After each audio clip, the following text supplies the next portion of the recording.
My name is Lily. I've always believed that life gives you signs, little nudges from the universe, if you're paying attention.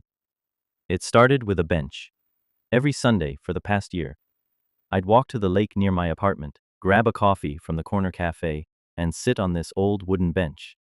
It wasn't particularly special, cracked wood, paint peeling, but it faced the lake perfectly. Peaceful, quiet, mine.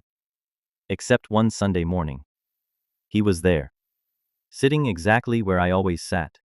A guy about my age, messy brown hair, headphones in, lost in whatever world was playing through those earbuds. I stood awkwardly, unsure if I should ask him to move. Of course not. It wasn't my bench. Not really. So I just stood holding my coffee like an idiot, until he looked up and took out one earbud. "Sorry," he said, smiling. "You wanted the bench?" I hesitated. No, it's okay." But he scooted over, patting the space beside him. "Plenty of room, I don't bite." I smiled back, cautiously, and sat. That was the beginning. His name was Theo. Turns out, he'd been coming to the lake on Saturdays. I'd never noticed. But he'd recently changed his routine, and now we kept crossing paths. At first, it was small talk. Weather, ducks, bad coffee. Then it became deeper. Every Sunday, 10 a.m., we met at that bench. I found myself looking forward to it all week. He was funny, smart, and had this way of making me forget everything else. He told stories about his chaotic job as a music producer. I told him about my dull days at the publishing house. I started believing in timing, in fate, in people unexpectedly walking into your life. 6 months passed. We still met every Sunday. Still sat on that bench, still laughed.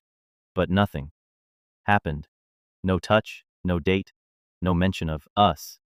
One day I asked, "Why this bench anyway?" He looked out over the water and said softly, "My fiancée loved this lake." That hit harder than I expected. "Oh," I whispered. "She passed away 2 years ago." His voice didn't waver, but I could see the pain in his eyes. I didn't come here for a long time.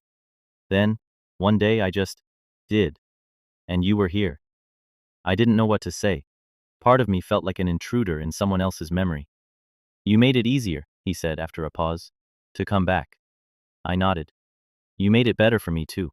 I used to come here to be alone. Now it's my favorite part of the week." The next Sunday, I brought him coffee. 2 sugars, no milk, just like he liked it. He smiled. "For me?" "For us," I said, smiling back. And just like that, he held my hand. The bench had a new beginning.